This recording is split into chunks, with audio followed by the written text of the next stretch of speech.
When we think about serial killers, certain names immediately come to mind: Ted Bundy, Jeffrey Dahmer, John Wayne Gacy. These monsters have been dissected in countless documentaries, books, and films until their stories feel almost familiar. But today, we're diving into something far more disturbing: the killers you've never heard of, the ones who operated in shadows, whose crimes were so brutal, so methodical, that they make even the most infamous murderers look tame by comparison. These aren't household names, but they should terrify you more than any Hollywood horror movie ever could. Because while the world was obsessing over the famous killers, these five men were quietly destroying lives, terrorizing communities, and proving that the most dangerous predators are often the ones hiding in plain sight. Over the next hour, I'm going to take you through the twisted minds and horrific crimes of Peter Sutcliffe, Cesar Barone, Thomas Coquerelais, Donald Harvey, and Walter E. Ellis. Five names that should be burned into criminal history, but somehow remain largely unknown. By the end of this deep dive, you'll understand why these forgotten monsters might be even more terrifying than the killers everyone knows about. Let me start with a question that will haunt you. What's worse, a killer who becomes infamous for their crimes, or one who slips through the cracks of history, their victims forgotten, their methods unexamined? Today, we're shining a light on the darkness that society chose to ignore. Our first stop takes us to the fog-covered streets of Yorkshire, England in the 1970s, a time when women couldn't walk alone after dark without feeling eyes watching them from every shadow.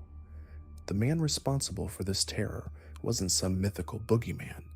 He was Peter Sutcliffe, and he was hiding in plain sight. Peter William Sutcliffe was born in 1946 in Bingley, West Yorkshire. On the surface, he seemed unremarkable. Average height, quiet demeanor, worked as a truck driver, the kind of man you'd pass on the street without a second glance. But beneath that ordinary exterior was brewing a hatred so intense, so focused on women, that it would soon explode into one of Britain's most horrific killing sprees. Sutcliffe's childhood offers few clues to the monster he would become. He was the eldest of 6 children, raised in a working-class Catholic family. His father was a mill worker, his mother a housewife. By all accounts, it was a normal upbringing in post-war England, but something was different about Peter. Even as a child, he was withdrawn, spending hours alone, lost in thoughts that no one else could access. As a teenager, Sutcliffe developed an obsession with graveyards. He would spend entire afternoons wandering among the headstones, reading the names of the dead, imagining their stories. Friends later recalled how he seemed fascinated by death in a way that made them uncomfortable. But in small-town Yorkshire, people minded their own business. Nobody asked too many questions about the quiet boy who liked to visit the cemetery. In his early 20s, Sutcliffe met Sonia Surma, a Czech immigrant who would later become his wife. Their relationship was turbulent from the start. Sonia suffered from schizophrenia and was often hospitalized for psychiatric treatment. During her absences, Sutcliffe would frequent dead-light districts, claiming he was disgusted by prostitution but somehow unable to stay away. It was during these visits that something dark began to crystallize in his mind. Sutcliffe later claimed that his hatred of prostitutes began with a specific incident. He said a sex worker had cheated him out of money, and this perceived injustice ignited a rage that would consume him. but investigators believe the truth was far more complex. Sutcliffe didn't just hate sex workers, he hated women, period. Prostitutes were simply the easiest targets, the ones society cared least about protecting. The first attack came in July 1975. 36-year-old Anna Regulskij was walking home from work when Sutcliffe struck her from behind with a hammer. The blow fractured her skull, but miraculously, she survived. Sutcliffe fled when a neighbor's light came on, leaving Anna bleeding on the pavement. She would recover, but the psychological scars would never heal. 3 months later, Sutcliffe struck again. This time, his victim was Olive Smelt, a 46-year-old office cleaner. Like Anna, she was attacked from behind with a hammer. But this time, Sutcliffe didn't run when interrupted. He stayed long enough to slash her with a knife before disappearing into the night. Olive survived, but barely. The attack left her with permanent brain damage and a terror of darkness that would plague her for the rest of her life. But survival wasn't part of Sutcliffe's plan for long. On October 30th, 1975, he claimed his first life. Wilma McCann was a 28-year-old mother of 4, struggling to make ends meet through sex work. She had spent the evening drinking at a local pub before accepting a ride from a man in a car. That man was Peter Sutcliffe. He drove her to a quiet area of Chapeltown, a district in Leeds known for its red light activity. What happened next was brutal beyond description. Sutcliffe struck Wilma repeatedly with a hammer, fracturing her skull in multiple places. But he wasn't finished. He then stabbed her 14 times in the chest, neck, and abdomen with a knife. The attack was frenzied, personal, filled with a rage that seemed to go far beyond simple murder. Wilma's body was discovered the next morning by a milkman making his rounds. The scene was horrific. Blood had pooled around her lifeless form, her clothes torn and disheveled. But what struck investigators most was the precision of the wounds. This wasn't a random act of violence. It was calculated, methodical, the work of someone who had thought about killing for a long time. The investigation into Wilma's murder was hampered from the start by police attitudes towards sex workers. Many officers viewed her death as an occupational hazard rather than a serious crime deserving full resources. This callous approach would prove disastrous as Sutcliffe's killing spree accelerated. 4 months later, in January 1976, Sutcliffe killed again. Emily Jackson, a 42-year-old part-time sex worker, became his second victim. Like Wilma, she was struck with a hammer and then stabbed repeatedly. But this time, Sutcliffe's violence escalated. He stabbed Emily 51 times, leaving her body in a state that horrified even experienced detectives. The wounds formed a pattern across her torso, as if Sutcliffe was creating some twisted artwork from human flesh. The police began to see connections between the murders, but their investigation was plagued by false leads and misguided assumptions. They believed they were looking for someone with medical knowledge due to the precision of the wounds. They theorized about religious motivations, thinking the killer saw himself as cleaning up the streets, but they fundamentally misunderstood what they were dealing with. Sutcliffe wasn't motivated by religion or moral outrage. He was driven by pure hatred, a seething resentment toward women that had been building for years. The prostitutes weren't symbols of societal decay to him. They were simply the most vulnerable targets for his rage. As 1976 progressed, Sutcliffe's attacks became more frequent and more vicious. In May, he murdered Marcella Claxton, but she survived the hammer blows and managed to escape before he could finish the job. Her description of the attacker was detailed, but police failed to act on it effectively. In June, he killed Jane McDonald, a 16-year-old shop assistant who wasn't involved in sex work at all. This murder shattered the police theory that the killer only targeted prostitutes. Jane's death marked a turning point in both Sutcliffe's psychology and the public's perception of the case. Here was an innocent teenager walking home from a night out with friends, struck down by a hammer-wielding maniac. The media dubbed the killer the Yorkshire Ripper, drawing comparisons to Jack the Ripper's reign of terror in Victorian London. But this was worse. Jack the Ripper had killed 5 women in 3 months. The Yorkshire Ripper was just getting started. The investigation became one of the largest in British criminal history. Hundreds of officers were assigned to the case, thousands of suspects were questioned, and millions of pounds were spent on the manhunt. But Sutcliffe remained one step ahead, continuing his killing spree, while police chased shadows and followed false leads.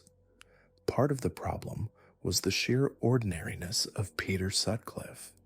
He didn't fit the profile of a serial killer that police had in their minds. He was married, held down a steady job, had no serious criminal record. When officers did encounter him during routine checks, he appeared calm, cooperative, even helpful. He would answer their questions politely, provide alibis that seemed reasonable, and send them on their way. They never suspected that the soft-spoken truck driver was the monster they were hunting. But the killing continued. John Jordan, in October 1977, struck down with a hammer and mutilated with a knife. Yvonne Pearson, in January 1978, her body hidden under a sofa for 2 months before discovery. Helen Ritka, in January 1978, an 18-year-old who fought desperately for her life before succumbing to Sutcliffe's hammer. Each murder was more brutal than the last, each crime scene more horrific. The psychological toll on the community was immense. Women in Yorkshire lived in constant fear, afraid to leave their homes after dark. The sex trade, which had operated relatively openly, was driven deeper underground, making the women involved even more vulnerable. Marriages strained under the pressure, relationships crumbled, and an entire region held its breath, waiting for the next attack. Sutcliffe fed off this fear. He would later admit that the terror he created gave him a sense of power he had never experienced before. For a man who had felt powerless and insignificant his entire life, the ability to paralyze an entire community with fear was intoxicating. He wasn't just killing women anymore. He was controlling them, all of them, through sheer terror. The police investigation, meanwhile, was falling apart.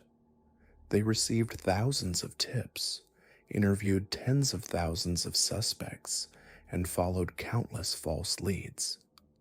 The pressure from media and politicians was enormous, but it only seemed to make the investigators more desperate and less effective.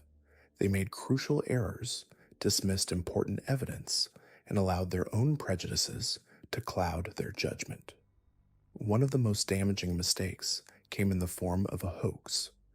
In 1978 and 1979, police received letters and a tape recording from someone claiming to be the Yorkshire Ripper. The voice had a distinctive Wearside accent, leading police to focus their investigation on Sunderland, hundreds of miles from where the actual killer lived and worked. This false lead consumed enormous resources and allowed Sutcliffe to continue killing while police searched in all the wrong places. The hoax was later traced to John Humble, a man with no connection to the murders, who seemed to create the false evidence for reasons that remain unclear. But by the time police realized they had been deceived, precious time had been lost and more women had died. As we entered 1980, Sutcliffe's violence reached new heights of brutality. In August, he murdered Marguerite Walls, a 47-year-old civil servant who was walking home from work. This attack was particularly savage, with Sutcliffe using both his hammer and a knife to inflict maximum damage. 3 months later, he killed Jacqueline Hill, a 20-year-old university student who was simply in the wrong place at the wrong time. By now, Sutcliffe had murdered 13 women and attempted to kill at least 7 others. His name wasn't known to the public, but his presence haunted every street corner, every shadow, every moment when a woman found herself alone after dark. He had become the embodiment of every woman's worst nightmare, a faceless predator who could strike anywhere, anytime. But every monster eventually makes a mistake, and Peter Sutcliffe's came on January 2nd, 1981. He was parked in Sheffield with a young woman named Olivia Reevers when police approached for a routine check. Sutcliffe had given a false name and was driving with false number plates, raising suspicion. When officers decided to search him more thoroughly, they discovered weapons hidden nearby, weapons that would soon be linked to the Yorkshire Ripper murders. Even then, Sutcliffe almost talked his way out of trouble. He was calm, polite, seemed genuinely confused about why he was being questioned. But something didn't feel right to the arresting officers. They held him longer than usual, asked more questions, dug deeper into his background. We've explored the chilling case of Peter Sutcliffe, but the world of serial killers holds many more dark secrets. Our next killer operated on the other side of the Atlantic, in a place where dreams come to die and desperation breeds monsters. In the sweltering heat of Miami during the summer of 1994, a series of brutal murders began terrorizing the city's most vulnerable population. The victims were homeless men, day laborers, and drifters, people society had already forgotten. But someone was hunting them with methodical precision, and his name was Cesare Barone. Cesare Francesco Barone was born in 1961 in Italy, but his family immigrated to the United States when he was just a child. From the outside, he appeared to be living the American dream. He worked as a hairdresser, owned his own salon, and seemed to have built a successful life in Florida.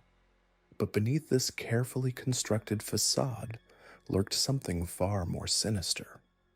Barone's childhood was marked by instability and violence. His family struggled to adapt to life in America, moving frequently and facing financial hardship. As a teenager, Cesare began showing signs of the darkness that would later consume him entirely. He was cruel to animals, had violent outbursts, and displayed an unsettling fascination with death and suffering. Teachers and neighbors noticed his strange behavior, but in the chaos of immigrant life, these warning signs were overlooked. By his 20s, Barone had learned to mask his true nature behind a charming exterior. He was well-dressed, articulate, and had a way of making people feel comfortable around him. Women found him attractive, and his clients at the salon trusted him with their most intimate secrets. But this charm was nothing more than a weapon, carefully honed to help him hunt. The killing spree that would make Cesare Barone one of America's most brutal serial killers began in the summer of 1994. His first known victim was Robert Toscano, a 51-year-old homeless man who had been living on the streets of Miami. Toscano's body was discovered in an abandoned lot, beaten beyond recognition with a blunt object. His skull had been caved in with such force that investigators initially thought he had been hit by a car. But this was no accident. The positioning of the body, the pattern of injuries, and the complete absence of any valuables suggested something far more deliberate. Someone had taken their time with Robert Toscano, and they had enjoyed every moment of it. 3 weeks later, another body was found. This time, it was Miguel Diaz, a 47-year-old day laborer who had been looking for work near a construction site. Like Toscano, Diaz had been bludgeoned to death with extreme violence. His face was so badly damaged that identification was only possible through dental records. The killer had used what appeared to be a hammer or similar tool, striking repeatedly long after death had occurred. The Miami Police Department began to see a pattern emerging, but connecting these murders proved challenging. The victims were transients, with no fixed addresses, no regular contact with family, and no one to immediately report them missing. They existed on the margins of society, invisible to most people, which made them perfect targets for a predator like Barone. As the summer wore on, the body count continued to rise. Victor Rodriguez, a 33-year-old mechanic who had fallen on hard times, was found beaten to death behind a gas station. His killer had taken nothing, not his watch, not the few dollars in his wallet, not even his work boots. This wasn't robbery gone wrong. This was murder for the sake of murder. What made these killings particularly horrifying was the level of violence involved. Barone didn't just kill his victims, he obliterated them. Medical examiners found that many of the men had been struck dozens of times, far more than necessary to cause death. The killer was working out some deep-seated rage, and these innocent men were paying the price. The breakthrough in the case came from an unexpected source. In September 1994, Barone made a crucial mistake. He had lured Jose Martinez, a 38-year-old construction worker, to a secluded area under the pretense of offering him work. Martinez was desperate for employment and had agreed to meet this well-dressed man who claimed to need help with a renovation project. But Martinez was stronger and more alert than Barone's previous victims. When Barone attacked him with a hammer, Martinez fought back. He managed to wound his attacker and escape, running to a nearby convenience store where he called for help. For the first time, police had a living witness who could describe the killer. Martinez's description was remarkably detailed. He described a well-groomed man in his 30s, about 6 feet tall, with dark hair and an expensive watch. The man had approached him in a late-model car and had spoken with a slight accent. Most importantly, Martinez had managed to scratch his attacker during the struggle, potentially leaving DNA evidence under his fingernails. Armed with this new information, police began canvassing the areas where the murders had occurred. They were looking for someone who fit Martinez's description and who had access to the neighborhoods where the killings took place. It was painstaking work, but it eventually led them to Cesar Barone. Barone's salon was located just a few miles from where several of the murders had occurred. One client recalled a conversation where Barone had expressed his belief that certain people were better off dead, that they were a drain on society and contributed nothing of value. When police first approached Barone for questioning, he was cooperative and seemed genuinely concerned about the murders in his neighborhood. He expressed sympathy for the victims and offered to help the investigation in any way he could. But investigators noticed inconsistencies in his story, and his alibi for the nights of several murders couldn't be verified. The case against Baroni began to solidify when forensic evidence linked him to the crime scenes. DNA from skin cells found under Jose Martinez's fingernails matched Baroni's genetic profile. Additionally, fibers from the clothing of several victims were found in Baroni's car, and traces of the victim's blood were discovered on tools in his garage.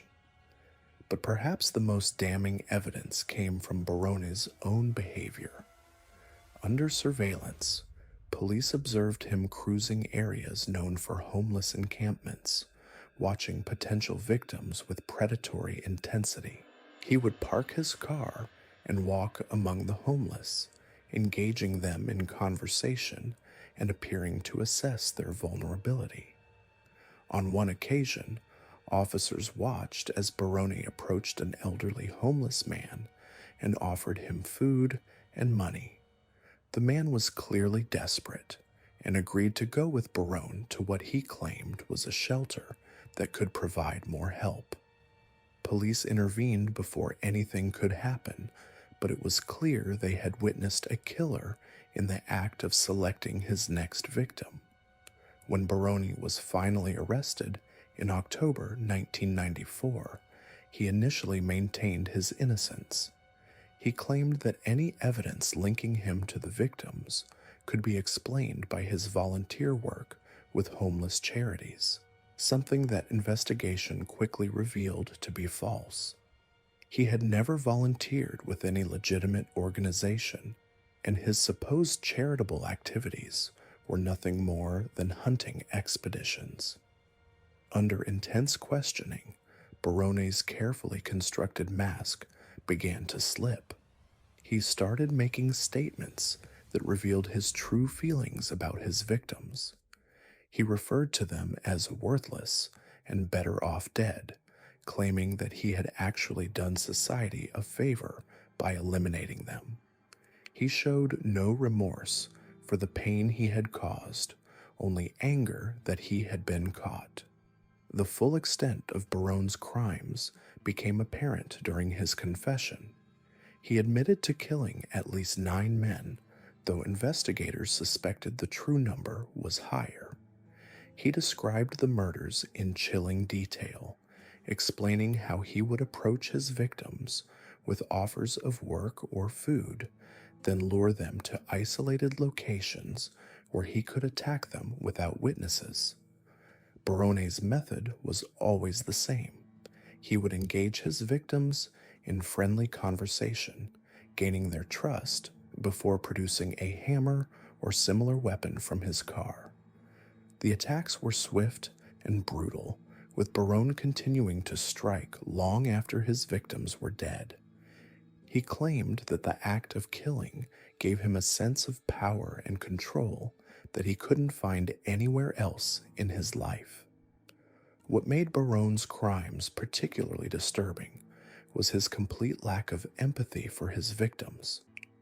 During his confession, he spoke about the murders as if he were describing routine maintenance tasks. There was no emotion, no recognition of the humanity of the men he had killed. To him, they were simply objects to be destroyed when the urge struck him. The trial of Cesar Baroni was a media sensation in Miami. The contrast between his appearance, well-dressed, articulate, seemingly normal, and the brutal nature of his crimes fascinated and horrified the public. How could someone who seemed so ordinary be capable of such monstrous acts? Prosecutors painted a picture of a man who had learned to hide his true nature behind a facade of respectability. They argued that Baroni had specifically targeted homeless men because he knew they wouldn't be missed quickly, giving him time to avoid detection. His choice of victims wasn't random, it was calculated and deliberate. The defense attempted to argue that Barone suffered from mental illness, that his crimes were the result of psychological trauma from his childhood. They brought in psychiatrists who testified about his troubled upbringing and suggested that he couldn't fully control his actions. But the prosecution countered with evidence of Barone's careful planning and his ability to function normally in other aspects of his life. The jury wasn't swayed by the insanity defense. They saw Barone for what he was, a cold-blooded killer who had chosen to prey on society's most vulnerable members. After just 4 hours of deliberation, they returned a verdict of guilty on all counts of murder in the first degree. In December 1995, Cesare Barone was sentenced to death for his crimes. The judge, in passing sentence, noted the particularly heinous nature of the murders and the defendant's complete lack of remorse. Barone showed no emotion as the sentence was read, staring straight ahead as if the proceedings had nothing to do with him. But Barone's story didn't end with his conviction. While on death row, he continued to exhibit the same lack of empathy that had characterized his crimes. He never expressed regret for what he had done, never acknowledged the pain he had caused to the families of his victims. Instead, he seemed to view himself as the real victim, someone who had been unfairly persecuted for acts he believed were justified. In interviews with psychiatrists and journalists, Barone revealed more about his twisted worldview. He genuinely believed that homeless people were a burden on society and that eliminating them was a public service. He compared himself to a soldier fighting a war against social decay, completely unable to see his victims as human beings deserving of life and dignity. Cesare Barone remained on death row for over 2 decades, exhausting appeal after appeal while the families of his victims waited for justice. He used every legal maneuver available to delay his execution, showing the same calculated planning that had characterized his murders. Even facing death, he was determined to maintain control over the situation. On March 26, 2019, Cesare Francesco Barone was executed by lethal injection at Florida State Prison. His final statement was brief and showed no acknowledgement of his crimes or their impact. He simply thanked his legal team and expressed no remorse for the 9 lives he had taken. Even in death, he remained the same cold, calculating killer who had terrorized Miami's homeless population 25 years earlier. The case of Cesare Barone serves as a chilling reminder that evil can hide behind the most ordinary facades. He wasn't the stereotypical image of a serial killer. He was successful, charming, and integrated into his community. Thomas Kokoraleis looked like any other man you'd pass on the street in Chicago during the 1980s. Average height, quiet demeanor, the kind of person who blended into crowds without anyone giving him a second glance. But beneath that unremarkable exterior was something far more sinister. Thomas was one of 4 members of what would become known as the Chicago Rippers, a group of killers who terrorized the city with acts of violence so brutal that even seasoned detectives struggled to process what they were seeing. The story begins in 1981 when Thomas and his older brother, Andrew, moved to Chicago from their small hometown. They were just 2 more faces in a city of millions, looking for work and trying to make a life for themselves. Thomas found employment at a local warehouse. Andrew worked construction. They shared a cramped apartment on the north side, living paycheck to paycheck like thousands of other working-class men. To their neighbors, they seemed harmless, even friendly. Thomas would nod politely when passing in the hallway. Andrew would help elderly residents carry groceries. No one suspected that these two brothers were already beginning to plan something horrific. The turning point came when they met Robin Gecht, a man whose charisma masked a deeply disturbed mind. Gecht was a few years older, more confident, and he had a way of making people believe in his twisted vision of the world. He worked as a handyman and had even done some electrical work for John Wayne Gacy, though this connection wouldn't be discovered until much later. Gecht began filling the Cocoralice brothers' heads with his own brand of philosophy, a sick mixture of occult beliefs and pure hatred toward women. He told them that certain acts of violence weren't just acceptable, they were necessary, even sacred. The fourth member of their group was Edward Spreitzer, another quiet man who had drifted into their orbit. Like Thomas, Edward was easily influenced, desperate for belonging, and willing to follow wherever Gecht led. Together, these four men formed what they called a brotherhood, bound by secrets that grew darker with each passing month. Their first known attack occurred in May of 1981. They spotted Linda Sutton, a 28-year-old sex worker who was walking alone near North Lake Shore Drive. Gecht pulled the van up beside her, and Thomas rolled down the window. They offered her money for her services, and when she approached the vehicle, they grabbed her and pulled her inside. What happened next defies comprehension. They drove her to a secluded area near the lake, where they subjected her to hours of torture before finally killing her. But the murder itself was only the beginning of their depravity. In a ritual that Gecht had devised, they mutilated her body in ways that served their twisted religious beliefs.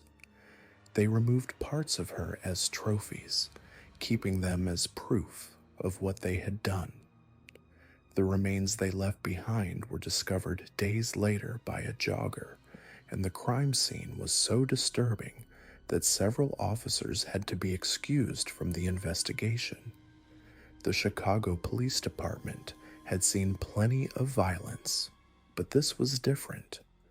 The level of planning, the ritualistic nature of the mutilation, the complete absence of any normal motive, like robbery or passion, it all pointed to something far more dangerous than a typical murder. Detective Warren Wilcox, who was assigned to the case, later said that he knew immediately they were dealing with multiple killers. The crime was too complex, too organized for one person to have carried out alone, but the killers had vanished back into the anonymity of the city. Thomas returned to his warehouse job, acting as if nothing had happened. Andrew continued working construction. Gecht went back to his handyman business, and Spreitzer drifted between odd jobs. To everyone around them, they were just ordinary men living ordinary lives.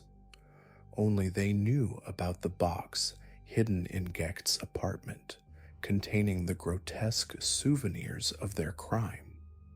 The killing had awakened something in all of them, but especially in Thomas. He found himself replaying the events over and over in his mind, not with horror or regret, but with a twisted sense of satisfaction.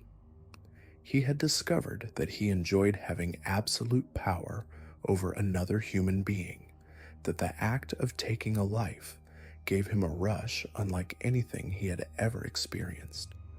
The quiet, unremarkable man who had moved to Chicago just months before was gone, replaced by someone who craved violence and control. For nearly a year, the group laid low. They met regularly at Gecht's apartment, where they would discuss their plans and perform what they called ceremonies, rituals that reinforced their shared delusions about the righteousness of their actions.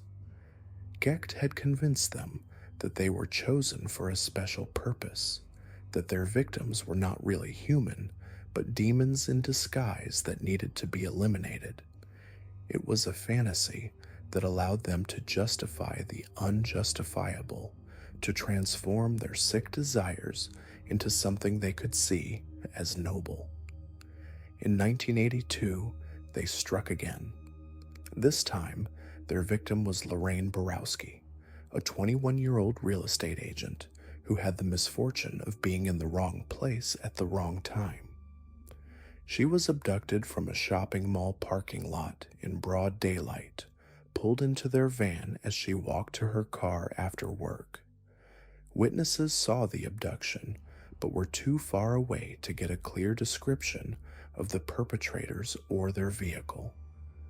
By the time police arrived, Lorraine was already miles away, trapped with 4 men who saw her not as a person, but as an object for their twisted rituals. They held her captive for hours before killing her, subjecting her to the same horrific treatment they had inflicted on Linda Sutton. Her body was found weeks later in a forest preserve outside the city, and the similarities to the previous murder were unmistakable. The police now knew for certain that they had a group of serial killers operating in Chicago, but they still had no leads, no witnesses who could provide useful descriptions, and no physical evidence that pointed to specific suspects. The investigation intensified, but the killers continued to evade capture. They had learned from their first murder, becoming more careful about when and where they struck. They varied their hunting grounds, sometimes targeting the downtown area, other times prowling the suburbs. They changed their methods of approach, sometimes posing as customers, other times simply grabbing victims off the street. The only constants were the ritualistic nature of the murders and the complete absence of any conventional motive. Thomas, meanwhile, was becoming bolder and more confident. The shy, awkward man who had arrived in Chicago was transforming into someone who took pleasure in planning and executing these horrific crimes. He began to see himself as Gecht's most trusted lieutenant, the one who could be counted on to carry out the most difficult and dangerous aspects of their operations. He volunteered for tasks that the others found too risky, and he showed no hesitation when it came to inflicting pain on their victims.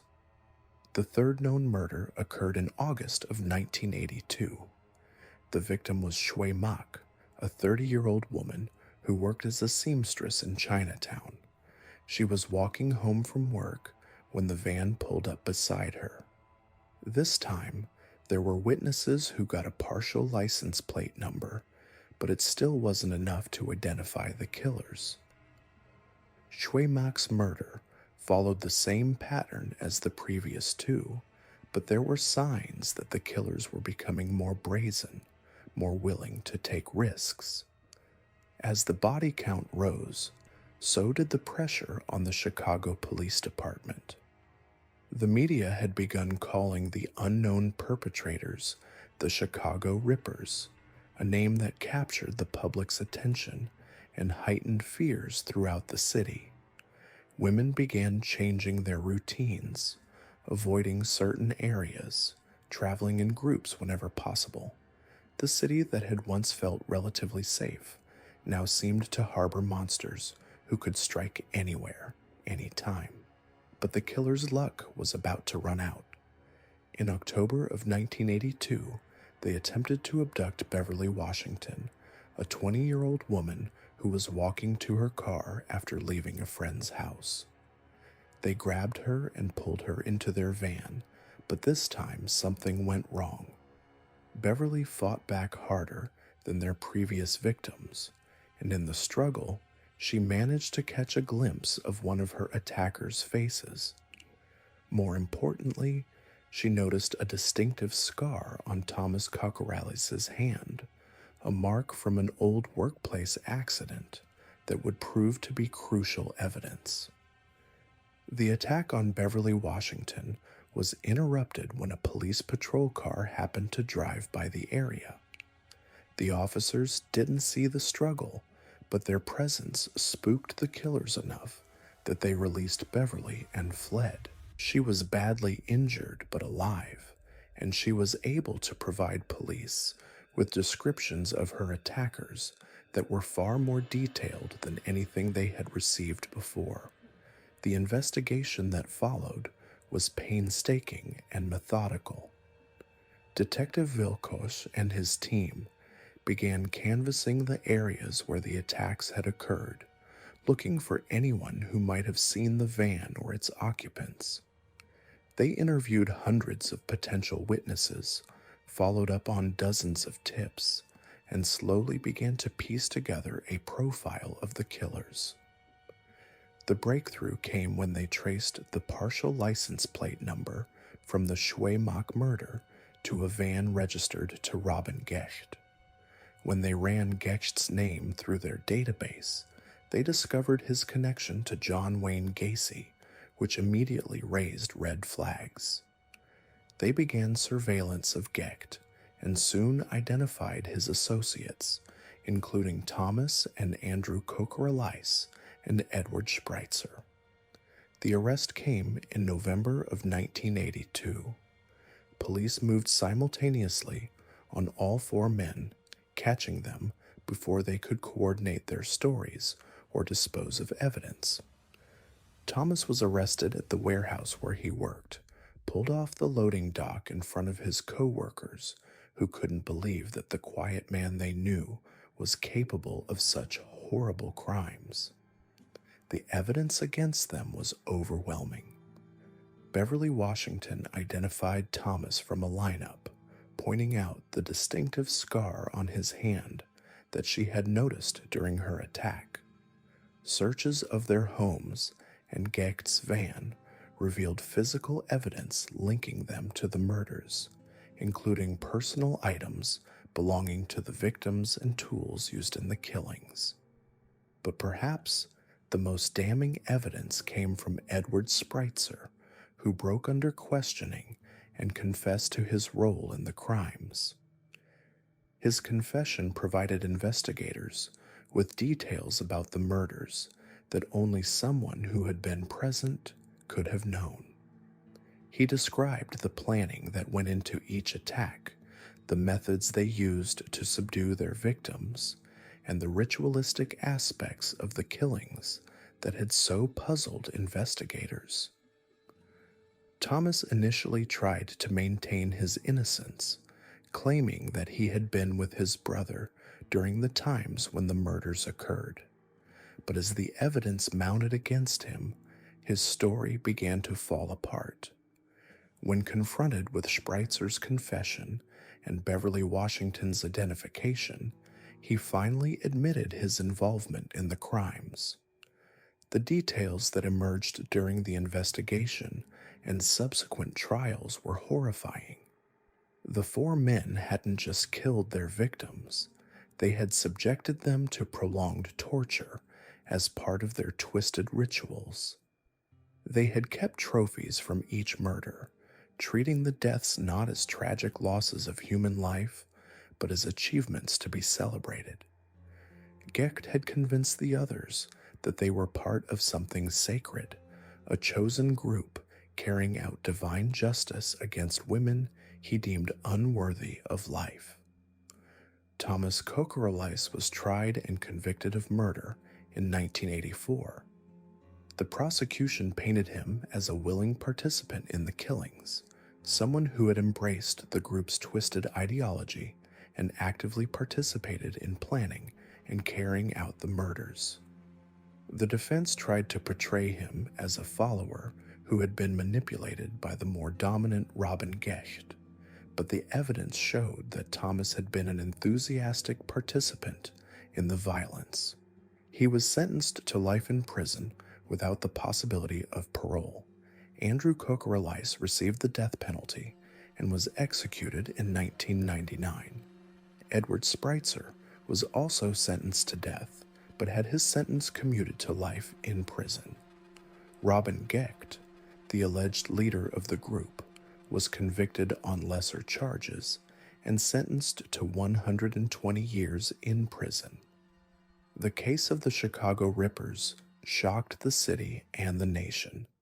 Here were four men who had lived seemingly normal lives while planning and carrying out some of the most brutal murders in Chicago's history. They had jobs, families, neighbors who thought they knew them. Thomas Coquerelice had been someone you could pass on the street without a second thought, someone who seemed harmless and unremarkable. But that ordinariness was precisely what made him so dangerous.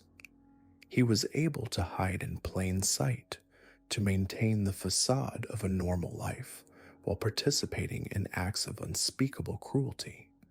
His case serves as a chilling reminder that evil doesn't always announce itself with obvious warning signs. Sometimes it wears the face of the quiet man next door, the co-worker who keeps to himself, the neighbor who nods politely in the hallway. Thomas Coquerelice spent the rest of his life in prison, where he remained largely silent about his crimes. He rarely spoke to other inmates, never granted interviews, and showed no signs of remorse for what he had done. Now let's examine Donald Harvey, a killer who hid in plain sight for decades, operating in the one place where death was expected and rarely questioned. While most serial killers hunt their victims in dark alleys or abandoned warehouses, Harvey worked in hospitals and nursing homes, wearing scrubs instead of a mask, using medical equipment instead of weapons. He was known to colleagues as the Angel of Death, but that nickname wasn't meant as an accusation. It was supposed to be a compliment. Donald Harvey was born in 1952 in rural Kentucky, the youngest of 6 children in a family that struggled with poverty and dysfunction. His father was an alcoholic who beat his children regularly, and his mother was emotionally distant, overwhelmed by the chaos of raising 6 kids with no money and an abusive husband. Donald learned early that the world was a cruel place where the weak were preyed upon by the strong. But unlike other children who might have responded with fear or withdrawal, Donald developed something else entirely, a fascination with control, particularly control over life and death. As a teenager, Harvey discovered he had a talent for appearing helpful and trustworthy. Teachers liked him, neighbors trusted him, and adults saw him as a polite, well-mannered young man who always seemed eager to lend a hand. What they didn't see was the darkness growing behind his gentle facade. Harvey began experimenting with small acts of cruelty, poisoning neighborhood pets and watching them die slowly. He later claimed these early killings gave him a sense of power he'd never felt before, a feeling that he was finally in control of something in his chaotic world. In 1970, at age 18, Harvey got his first job at Marymount Hospital in London, Kentucky, working as an orderly. It was supposed to be temporary, just a way to earn some money while he figured out what to do with his life. Instead, it became his hunting ground. The hospital environment was perfect for someone like Harvey. Death was common, expected, and rarely investigated too closely. Elderly patients died regularly from natural causes, and when someone passed away unexpectedly, it was usually attributed to complications from their existing conditions. Harvey's first victim was an elderly patient named Logan Evans, a stroke victim who had been in the hospital for weeks. Evans was weak, barely conscious, and his family had already begun preparing for the inevitable. Harvey volunteered to sit with him during the night shift, presenting himself as a compassionate young man who wanted to comfort the dying.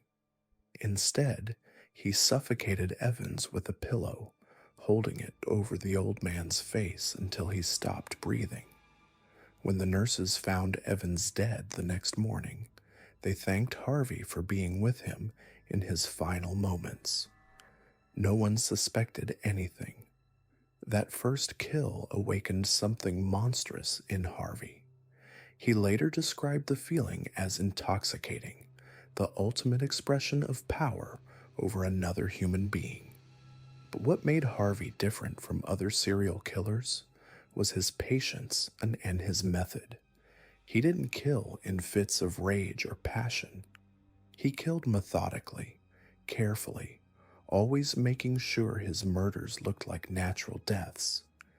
He became a student of death, learning which medications could cause heart attacks, which combinations of drugs would cause respiratory failure, and how much poison he could administer without leaving obvious traces.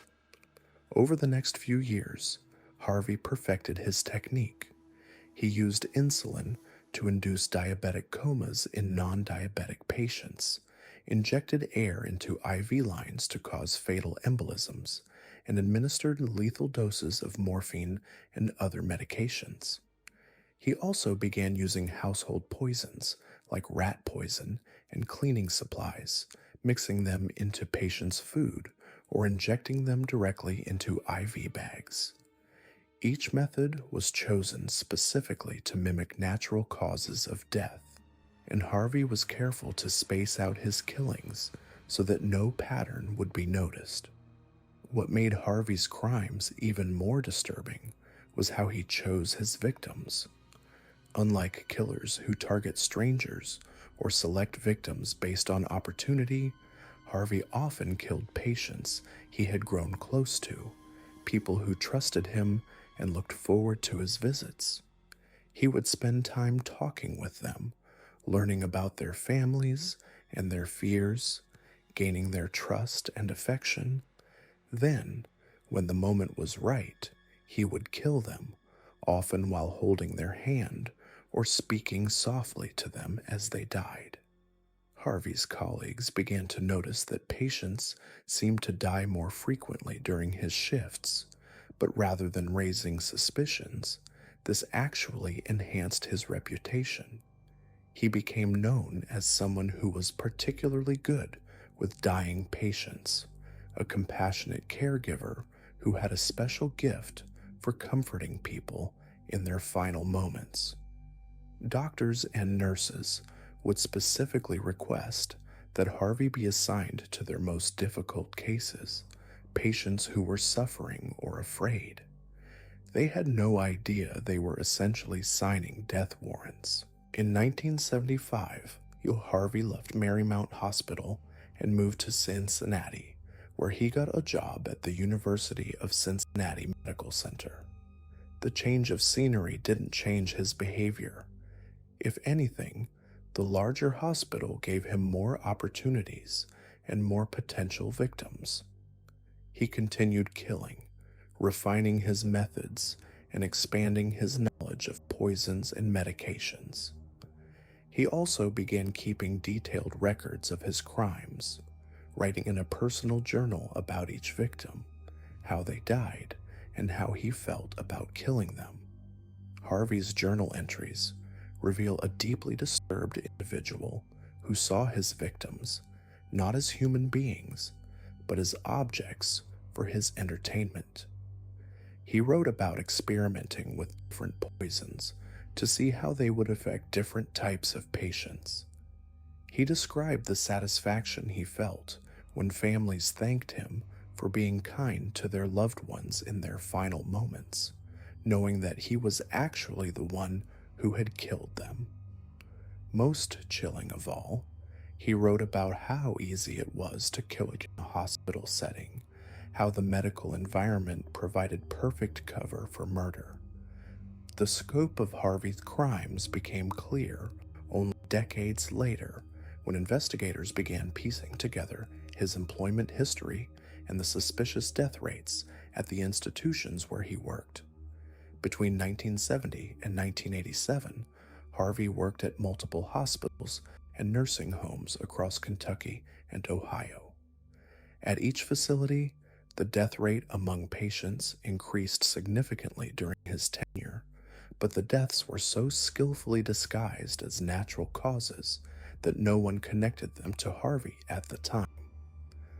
Harvey's career as a killer nearly ended in 1987 when he was caught stealing from patients at the Veterans Affairs Medical Center in Cincinnati.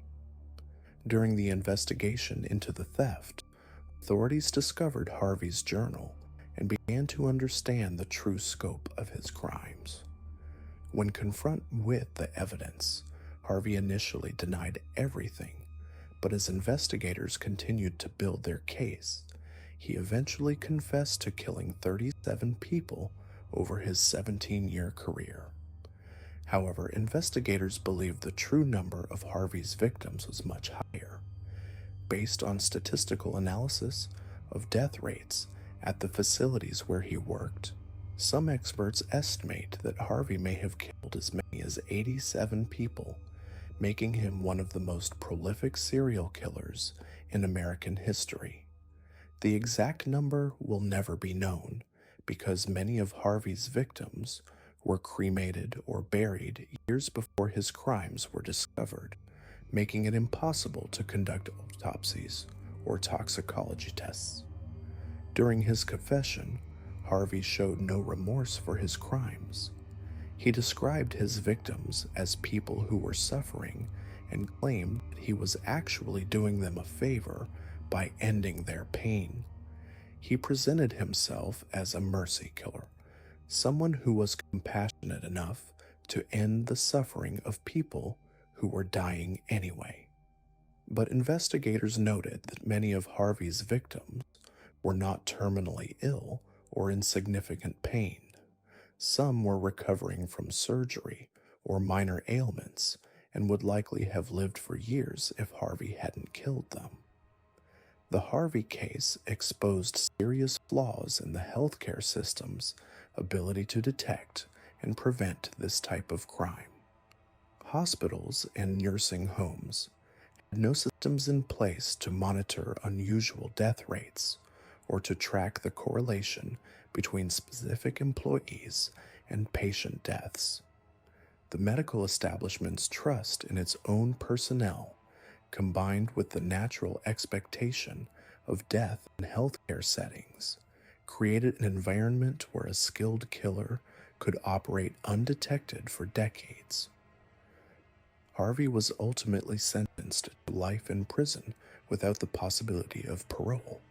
He died behind bars in 2017 at the age of 64, taking the full truth about his crimes with him to the grave.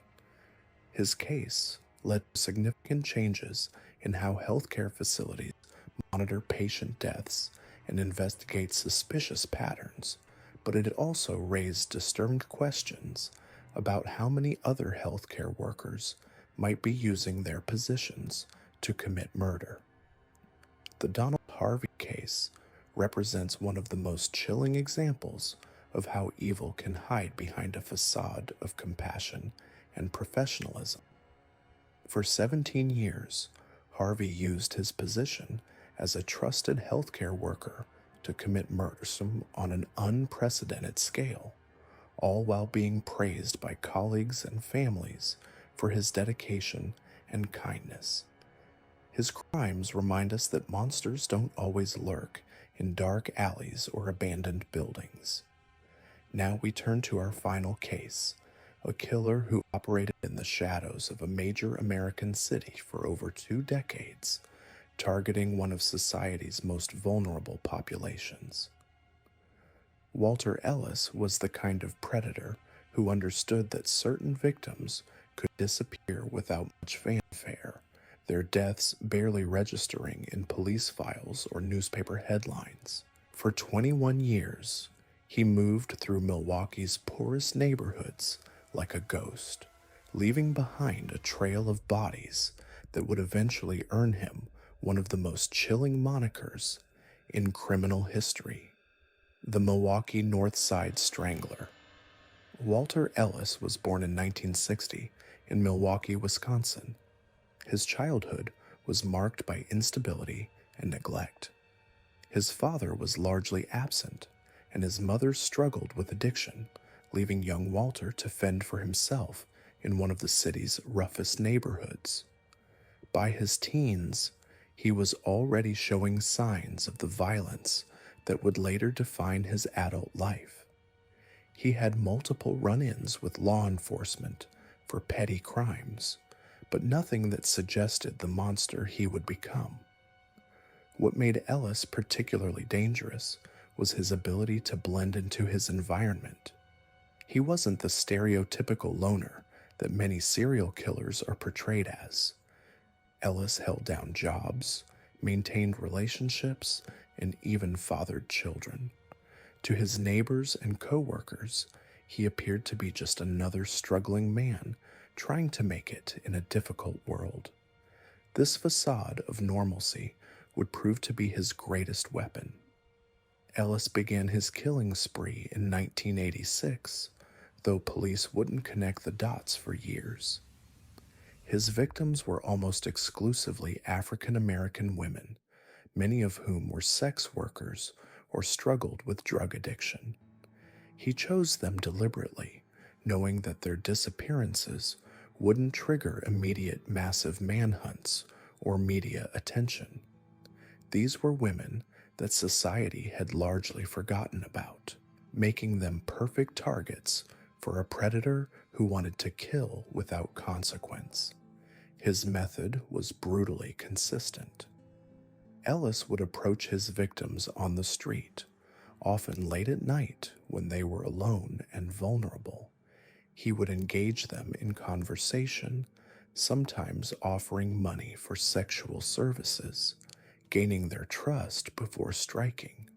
Once he had them isolated, he would strangle them with whatever was at hand, sometimes using their own clothing or ligatures he brought with him.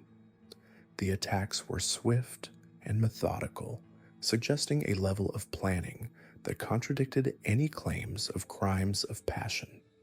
After killing his victims, Ellis would often dump their bodies in abandoned buildings, vacant lots, or secluded areas around Milwaukee's North Side. He showed no remorse in how he disposed of the bodies, treating them like garbage to be discarded. Some victims were found within days, others weren't discovered for weeks or months. The longer a body went undiscovered, the more difficult it became for investigators to gather meaningful evidence. What's particularly disturbing about Ellis's case is how long he was able to operate undetected. Between 1986 and 2007, he killed at least 9 women, though investigators believe the actual number could be much higher. The problem wasn't just that Ellis was careful, it was that the system failed his victims repeatedly.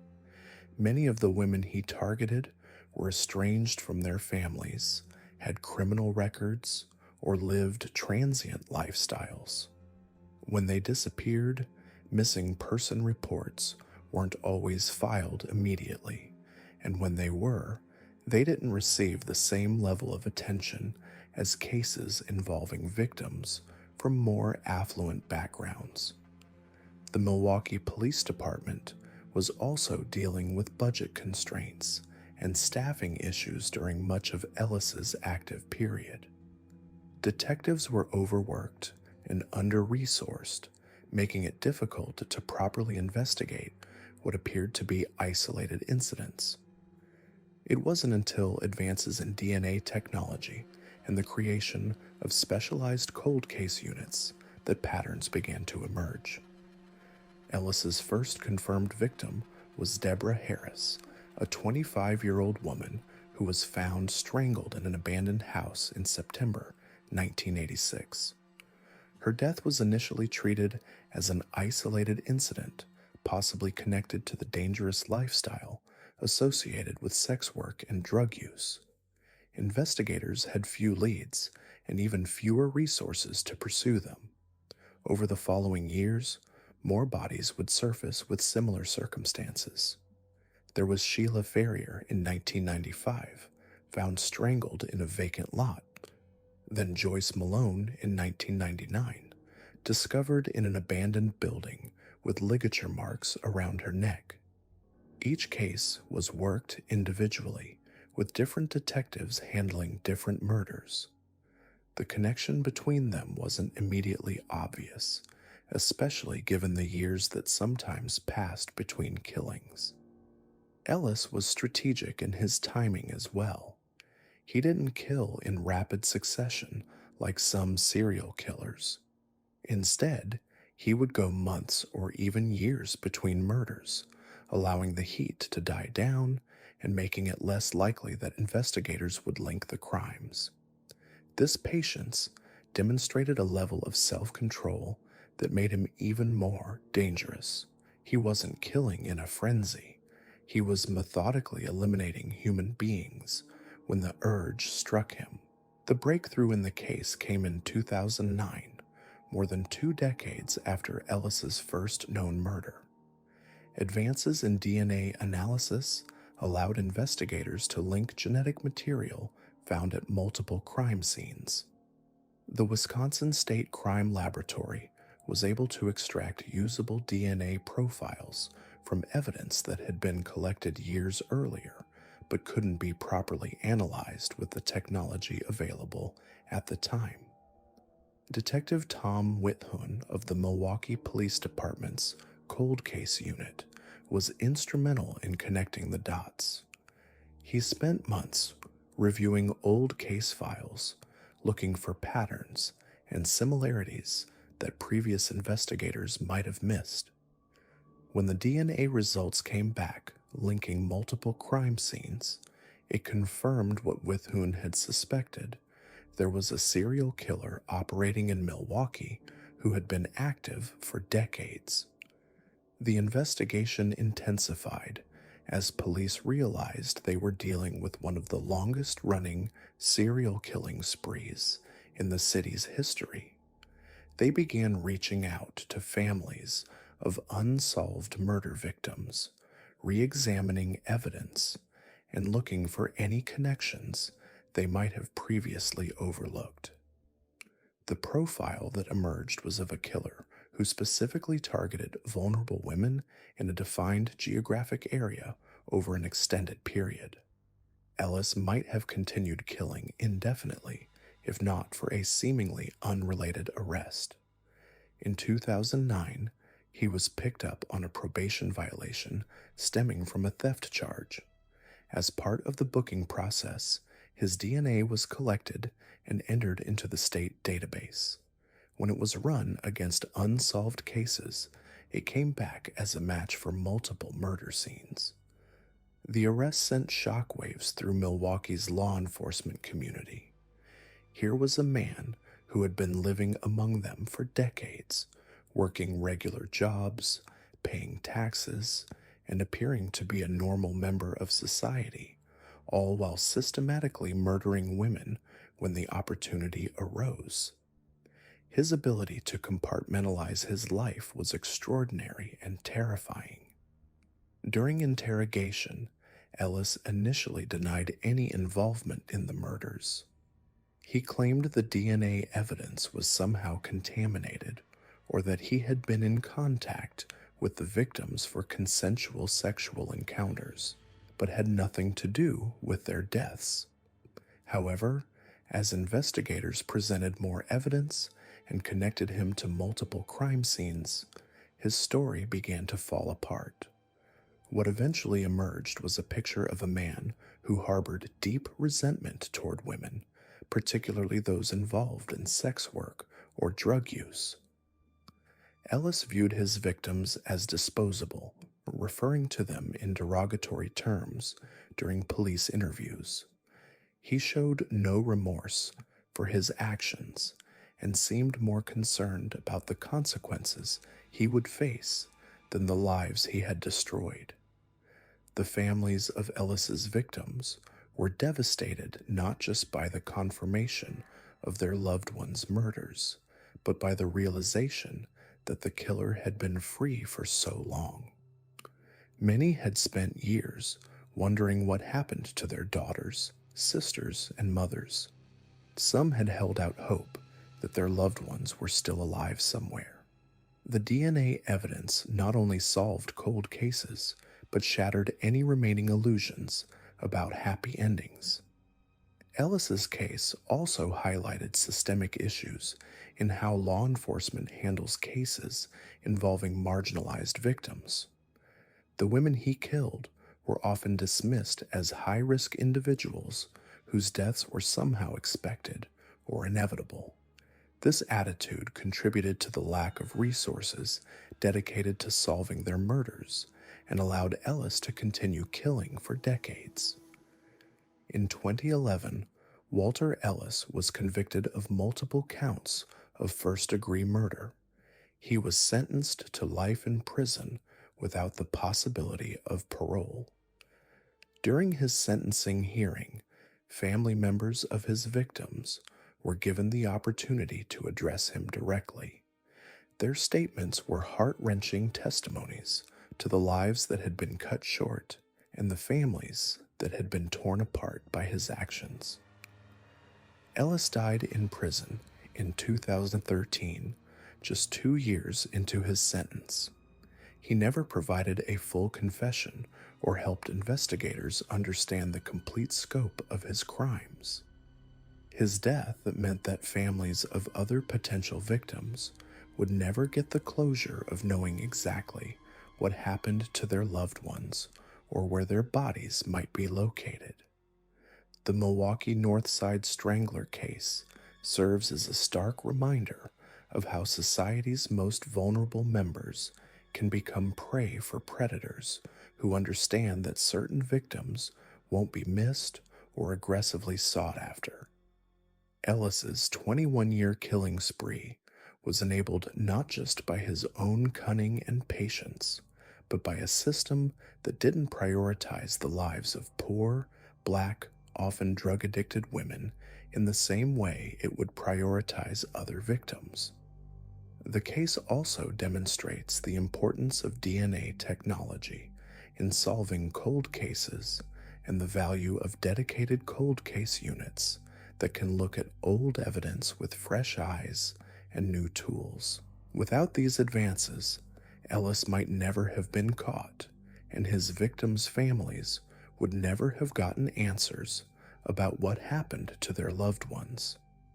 Today, Ellis's case is studied by criminologists and law enforcement professionals as an example of how serial killers can operate in plain sight for extended periods by carefully selecting victims from marginalized communities.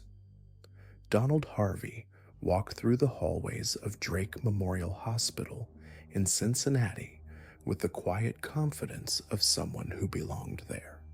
Nurses smiled at him, doctors nodded in acknowledgement, and patients' families thanked him for his gentle care. To everyone around him, Donald was the perfect orderly, the kind of healthcare worker who made the medical profession proud. He had soft eyes, a warm smile, and an almost supernatural ability to comfort people in their darkest moments. What nobody knew was that Donald Harvey was systematically murdering the very people he was supposed to protect. Harvey didn't kill out of rage or passion. He killed because he believed he was performing acts of mercy, ending suffering before it became unbearable. In his twisted mind, he wasn't a murderer, he was an angel of death, deciding who lived and who died based on his own warped sense of compassion. Over the course of 2 decades, from the 1970s to the 1980s, Harvey would claim the lives of at least 37 people, though he himself admitted the number could be much higher. He operated in plain sight, using his position of trust to deliver death instead of healing, and for years, nobody suspected a thing. Donald Harvey was born in 1952 in Boonville, Kentucky, into a family that seemed ordinary on the surface, but harbored dark secrets beneath. His childhood was marked by abuse and neglect, creating the perfect breeding ground for the monster he would become. His father was an alcoholic who beat him regularly, while his mother was emotionally distant and cold. Harvey later claimed that he was sexually abused by his uncle, an experience that left him feeling powerless and filled with rage.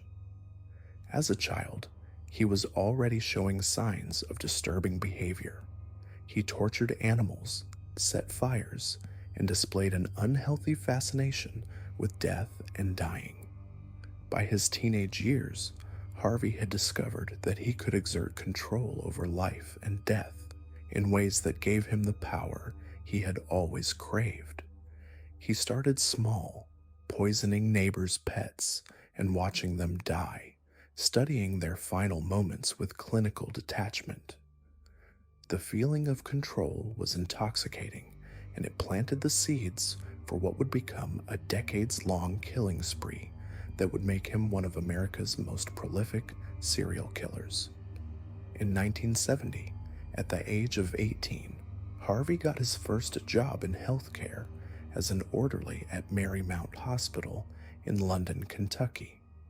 It was here that he would commit his first human murder, though it would be years before anyone connected him to the crime. The victim was Logan Evans, an elderly stroke patient who was recovering well and expected to be discharged soon. Harvey later claimed that he felt sorry for the man, believing that his quality of life would be poor if he survived. So one night, while making his rounds, Harvey disconnected Evans's oxygen supply and watched him suffocate to death. What made Harvey so dangerous was his ability to blend into the hospital environment seamlessly. He was quiet, dependable, and seemed genuinely caring toward patients. He would sit with dying patients, hold their hands, and offer words of comfort. But beneath this facade of compassion was a calculating killer who saw vulnerable people as opportunities to play God. He developed a twisted philosophy that justified his actions, convincing himself that he was performing acts of mercy by ending the suffering of those who were sick or elderly. Harvey's methods were as varied as they were cruel. He used everything from arsenic and cyanide to insulin overdoses and suffocation.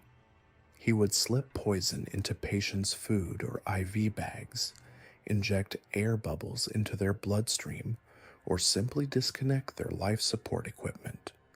His medical knowledge, limited though it was, allowed him to choose methods that would often be attributed to natural causes or complications from existing conditions.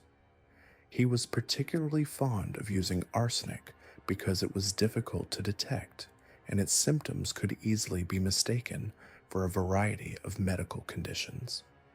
One of his most chilling murders occurred in 1971 when he killed a patient named Viola Thacker. Thacker was a middle-aged woman who had been admitted for a routine procedure and was expected to make a full recovery. Harvey later said that he killed her because she was taking up space, and he wanted her bed for someone who needed it more. He injected her with insulin, causing her blood sugar to plummet to fatal levels.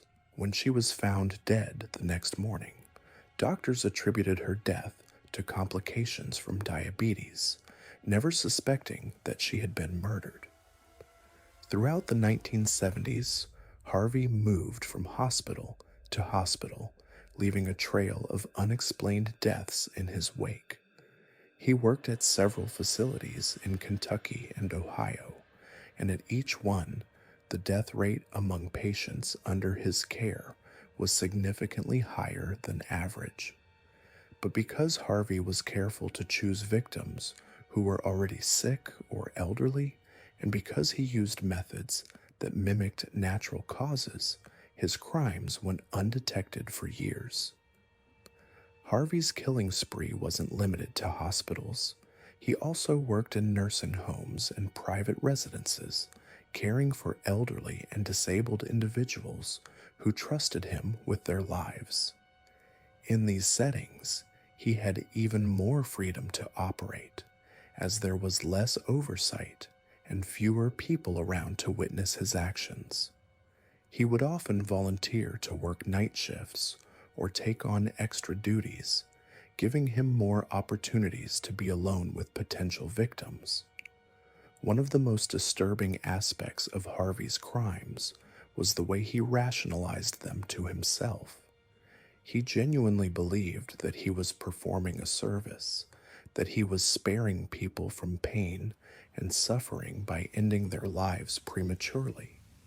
He would later describe his victims as suffering souls who were better off dead, and he saw himself as their savior rather than their killer. This delusion allowed him to continue killing for years without feeling guilt or remorse. Harvey's downfall began in 1987 when he was working at Drake Memorial Hospital in Cincinnati. A colleague named John Powell became suspicious of the high number of deaths that occurred during Harvey's shifts. Powell noticed that patients who were expected to recover often died suddenly and unexpectedly when Harvey was on duty. He also observed Harvey's strange behavior around dying patients, noting that he seemed almost excited by death rather than saddened by it. Powell's suspicions led to an investigation that would finally expose Harvey's crimes. When confronted by hospital administrators and police, Harvey initially denied everything, but as the evidence mounted against him, he eventually confessed to the murders, though he downplayed the extent of his crimes and continued to insist that he was motivated by compassion rather than malice. The investigation revealed the true scope of Harvey's killing spree. Over the course of 17 years, he had worked at numerous healthcare facilities and had access to hundreds of vulnerable patients. While he confessed to 37 murders, investigators believe the actual number could be much higher. Many of his victims were never identified because their deaths had been attributed to natural causes at the time, and their bodies had long since been buried or cremated. The prosecution painted him as a cold-blooded killer who had used his position of trust to prey on the most vulnerable members of society. The defense tried to portray him as a mentally ill man who genuinely believed he was helping his victims, but the jury wasn't convinced. In 1991, Harvey was convicted of multiple counts of murder and sentenced to life in prison without the possibility of parole. What made Harvey's case so shocking wasn't just the number of people he killed, but the way he was able to operate undetected for so long. He exploited the trust that patients and their families placed in healthcare workers, using his position to commit crimes that went against everything the medical profession stands for. His case led to significant changes in hospital protocols and oversight procedures as healthcare facilities realized how vulnerable they were to employees who might abuse their positions. Harvey's crimes also highlighted the difficulty of detecting serial killers who operate in healthcare settings. Unlike other types of serial killers who might leave obvious evidence or follow predictable patterns, healthcare serial killers can disguise their crimes as natural deaths or medical complications. They have legitimate access to lethal drugs and medical equipment, and they work in environments where death is not uncommon. This makes them particularly dangerous and difficult to catch. During his time in prison, Harvey showed little remorse for his crimes. He continued to insist that he had been motivated by compassion and that his victims were better off dead. He seemed to enjoy the attention his case had generated and would often give interviews to journalists and true crime writers. In these interviews, he would describe his crimes in chilling detail, showing no emotion or empathy for the people he had killed or their families. Harvey's case remains one of the most disturbing examples of a healthcare serial killer in American history. He violated the most basic principle of medicine. First, do no harm, and used his position of trust to commit acts of unspeakable cruelty. His victims were among the most vulnerable members of society: the sick, the elderly, and the disabled. They trusted him to care for them, and instead, he ended their lives. The psychological profile of Donald Harvey reveals a man who was able to compartmentalize his crimes and rationalize them as acts of mercy. He showed classic signs of narcissistic personality disorder, believing that he had the right to decide who lived and who died. His childhood trauma may have contributed to his development into a killer, but it doesn't excuse the choices he made as an adult. Ultimately, Harvey was a predator who found the perfect hunting ground in healthcare facilities, where he could satisfy his need for control and power while maintaining a facade of respectability. Donald Harvey died in prison in 2017, taking his secrets with him to the grave. While he confessed to dozens of murders, investigators believe there may be many more victims whose deaths were never connected to him. When we think of serial killers who escaped justice for years, our minds usually go to the famous ones: Ted Bundy, Jeffrey Dahmer, John Wayne Gacy. But there's a category of killers that's perhaps even more chilling: the ones who operated in plain sight, trusted by their communities, hidden behind the very institutions meant to protect us. These are the killers who wore uniforms, carried badges, and took oaths to serve and protect. Today, we're diving into the dark world of those who used their authority not to save lives, but to take them. Our first case takes us to the quiet streets of Exeter, New Hampshire, in the early 1980s. It was a place where neighbors knew each other's names, where children rode their bikes until dark, and where people still left their doors unlocked. The kind of town where nothing bad was supposed to happen. But beneath this peaceful facade, something sinister was brewing. A pattern of mysterious deaths that would eventually expose one of the most shocking betrayals of public trust in American history. Officer Bruce McKay had been patrolling the streets of Exeter for nearly a decade. He was well liked by his colleagues, respected by the community, and known for his dedication to the job. McKay was the kind of cop who would stop to help elderly residents with their groceries, who knew every street and every face in town. He volunteered for extra shifts, worked holidays, and never complained about the long hours. To everyone who knew him, Bruce McKay was the epitome of what a small-town police officer should be. But behind that badge, and beneath that friendly smile, was a predator who had turned his sworn duty into a hunting ground. The first signs that something was wrong came in the form of seemingly unconnected incidents. A string of break-ins where nothing was stolen, Reports of a prowler who always seemed to disappear before backup could arrive. Women who called the police station to report feeling like they were being watched, only to be told that Officer McKay would personally look into it. These women trusted him. They invited him into their homes, shared their fears with him, and believed he was there to protect them. They had no idea they were confiding in the very person they should have been afraid of. McKay's method was as calculated as it was cruel. He would use his position to gain access to homes, often volunteering to conduct security checks for women who lived alone. He memorized their schedules, learned their routines, and identified their vulnerabilities.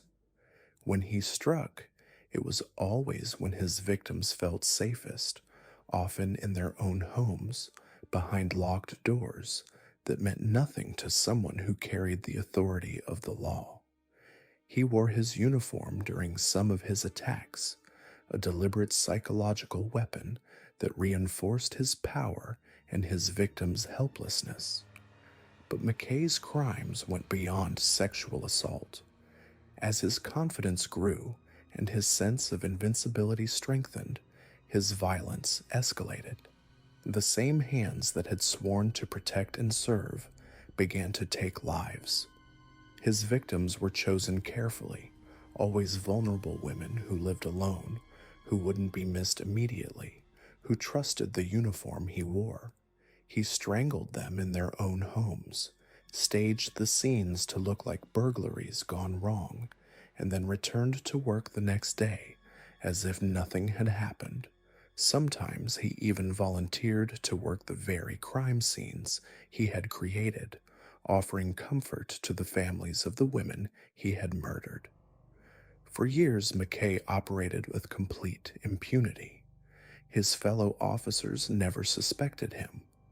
The community continued to trust him, and the investigation into the string of murders seemed to go nowhere, with detectives following dead-end leads while the real killer walked among them, wearing a badge and carrying a gun.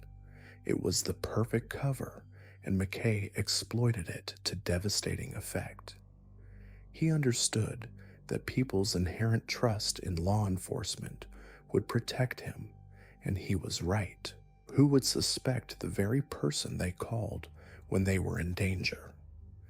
The facade began to crumble, not because of brilliant detective work or forensic breakthroughs, but because of McKay's own arrogance.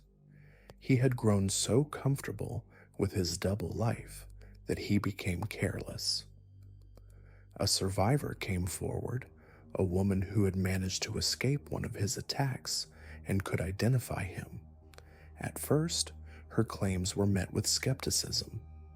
The idea that a respected police officer could be responsible for these crimes was almost impossible for people to accept. But as more evidence surfaced, as more connections were made, the horrifying truth became undeniable. When the investigation finally focused on McKay, the full scope of his crimes began to emerge.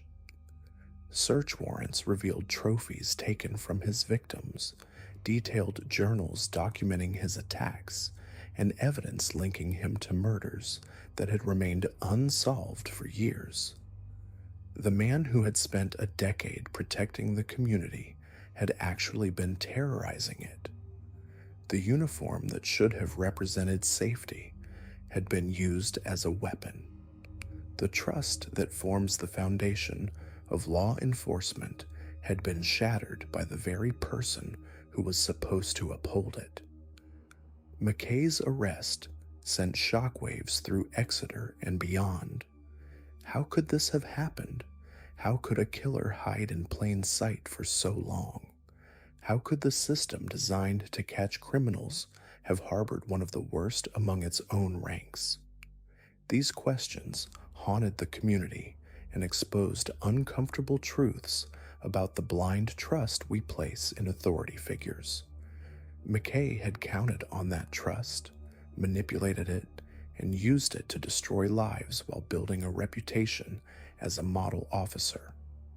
During his trial, the full extent of McKay's psychological manipulation became clear. He had not only committed heinous crimes, but had done so while maintaining relationships with his victims' families, attending their funerals, and even participating in the investigations into their deaths. He had looked grieving relatives in the eye and promised to find their loved one's killer, all while knowing he was the monster they were searching for. This level of deception and cruelty went beyond typical criminal behavior. It represented a complete perversion of everything law enforcement is supposed to stand for. The case of Bruce McKay serves as a chilling reminder that evil can hide behind any facade, even one as trusted and respected as a police uniform. It exposes the vulnerability we all face when the very people we depend on for protection become the source of our greatest danger. McKay didn't just kill his victims, he killed something else too. He murdered the sense of security that small communities depend on, the trust that makes civilization possible, and the belief that some institutions can always be counted on to do the right thing. But McKay's story is not unique. Across the country and around the world, there have been other cases of law enforcement officers who have used their positions to commit terrible crimes. The badge that should represent justice becomes a tool of oppression. The authority that should protect becomes a weapon that destroys. The summer of 1989 brought terror to the streets of Milwaukee. Bodies were turning up, but these weren't random killings. Someone was hunting people with surgical precision, and the victims all shared something disturbing. They had been mutilated with medical instruments. The killer wasn't just taking lives, he was performing experiments. What police didn't know was that the man responsible was someone they should have been able to trust completely. He wore scrubs to work every day, carried a stethoscope, and had taken an oath to do no harm. His name was Donald Harvey, and he would become known as one of the most prolific serial killers in American history. Donald Harvey was born in 1952 in Boonville, Kentucky, a small town where everyone knew everyone and secrets were hard to keep. But Harvey's family had plenty of them. His father was an abusive alcoholic who beat Donald and his siblings regularly. His mother, overwhelmed and trapped, did nothing to protect her children. By the age of 4, Donald had already experienced trauma that would shape the rest of his life. A neighbor sexually abused him repeatedly, and when he tried to tell his parents, they didn't believe him. That's when something inside Donald Harvey broke. He stopped trusting adults, stopped believing in protection, and started to see the world as a place where the strong preyed on the weak. As a child, Harvey was different from other kids. He was quiet, withdrawn, and had an unsettling fascination with death. He would collect dead animals, perform crude autopsies on them with kitchen knives, and study how their bodies worked. His teachers noticed his strange behavior, but in rural Kentucky in the 1960s, psychological help for troubled children was virtually non-existent. Instead of getting help, Harvey learned to hide his darkness. He became skilled at appearing normal, at saying the right things, at blending in. It was a skill that would serve him well later in life. When Harvey graduated high school, he made a decision that would give him access to hundreds of potential victims. He enrolled in a program to become a hospital orderly. On the surface, it seemed like a noble choice, a chance to help people and make a difference. But Harvey had other motivations. He was drawn to the power that came with working in a hospital, the access to vulnerable people, and most importantly, the access to drugs and medical equipment that could kill without leaving obvious traces. His first job was at Marymount Hospital in London, Kentucky. Harvey was a model employee, at least on paper. He was punctual, polite, and seemed to genuinely care about his patients. The nursing staff liked him, doctors respected him, and patients' families trusted him. But behind that facade, Harvey was learning. He was studying how hospitals worked, how deaths were recorded, and most crucially, how easy it was to kill someone in a medical setting without anyone suspecting murder. Harvey's first confirmed kill happened in 1970, just months after he started working at Marymount. The victim was James Tyree, an elderly patient recovering from surgery.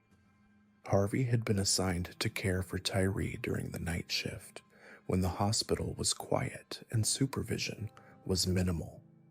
According to Harvey's later confession, he suffocated Tyree with a plastic bag while the old man slept.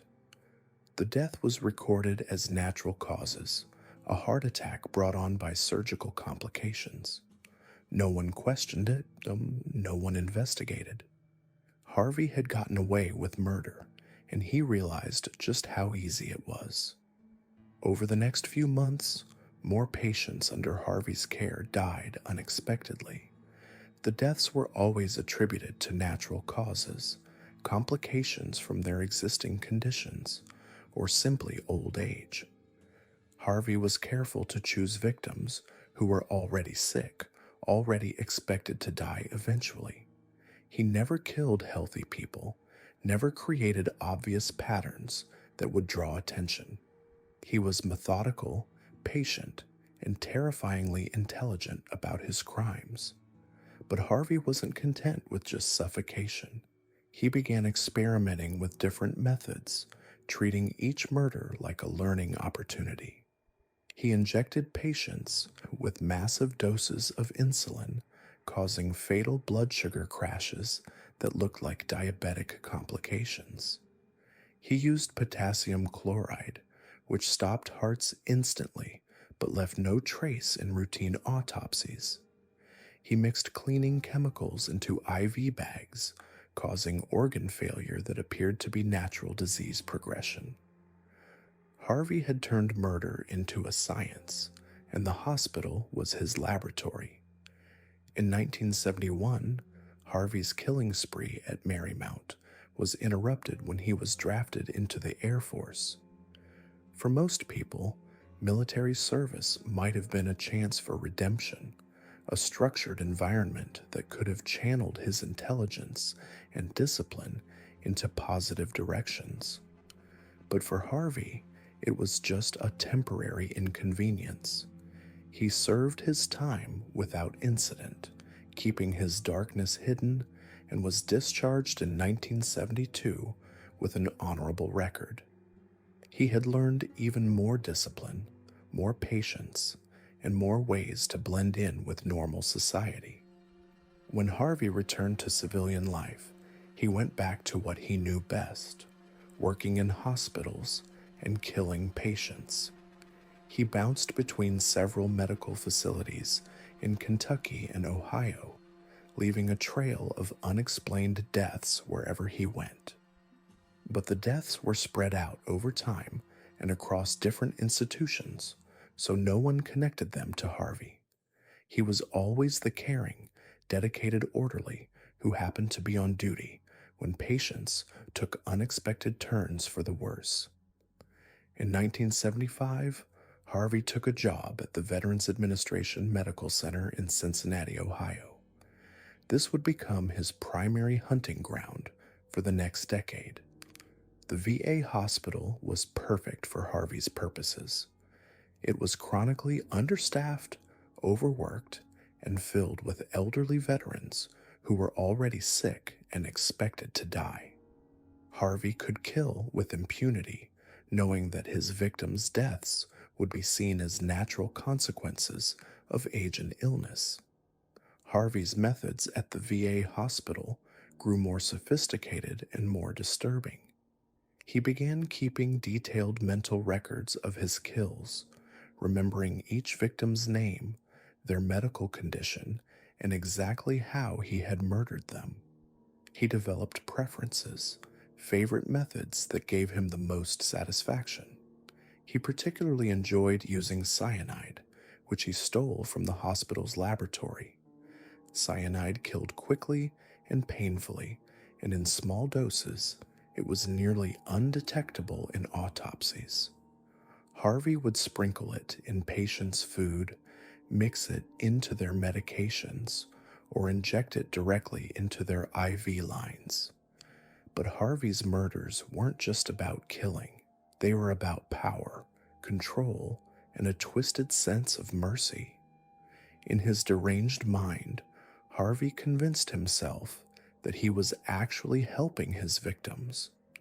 He told himself that these old, sick people were suffering and that he was putting them out of their misery. It was a rationalization that allowed him to see himself not as a monster, but as an angel of mercy. This delusion would later earn him the nickname Angel of Death when his crimes were finally exposed. Harvey's killing spree might have continued indefinitely if not for one crucial mistake. In 1987, he decided to expand his operations beyond the hospital. He had been caring for an elderly neighbor named Helen Metzger, helping her with medications and household tasks. Metzger was wealthy, and Harvey saw an opportunity for financial gain. He began slowly poisoning her with arsenic, planning to inherit her money after she died. But arsenic poisoning has distinctive symptoms, and Metzger's family became suspicious when she started showing signs of heavy metal toxicity. When Helen Metzger died, her family demanded an autopsy. The results were shocking: massive levels of arsenic in her system, far more than could be explained by accidental exposure. The police investigation quickly focused on Harvey, who had been one of the few people with regular access to Metzger's food and medications. When they searched his apartment, they found a horrifying collection of poisons, medical equipment, and detailed notes about various ways to kill people. Under interrogation, Harvey initially denied everything, but as the evidence mounted and police began investigating other suspicious deaths connected to him, Harvey's facade finally cracked. In a series of confessions that shocked even experienced homicide detectives, Harvey admitted to killing dozens of people over nearly 2 decades. He provided names, dates, methods, and locations with chilling precision. He described each murder in clinical detail, showing no remorse or emotion. Harvey's final confession was staggering in its scope. He admitted to killing at least 87 people, though investigators believe the true number may be much higher. His victims ranged from hospital patients to nursing home residents to neighbors and acquaintances. He had used everything from conventional poisons to medical equipment to household chemicals. He had suffocated people, injected them with fatal substances, and even rigged medical devices to deliver lethal doses of electricity. What made Harvey's case particularly disturbing was how long he had operated without detection. For nearly 20 years, he had moved through the medical system like a ghost, killing at will while maintaining the trust and respect of his colleagues. He had exploited the inherent vulnerabilities of healthcare institutions, where death is common and rarely questioned. He had used society's trust in medical professionals as a weapon, turning healing environments into hunting grounds. The investigation into Harvey's crimes revealed systematic failures that had allowed him to kill for so long. Hospitals had poor oversight of their staff, inadequate security for dangerous substances, and virtually no systems for tracking unusual death patterns.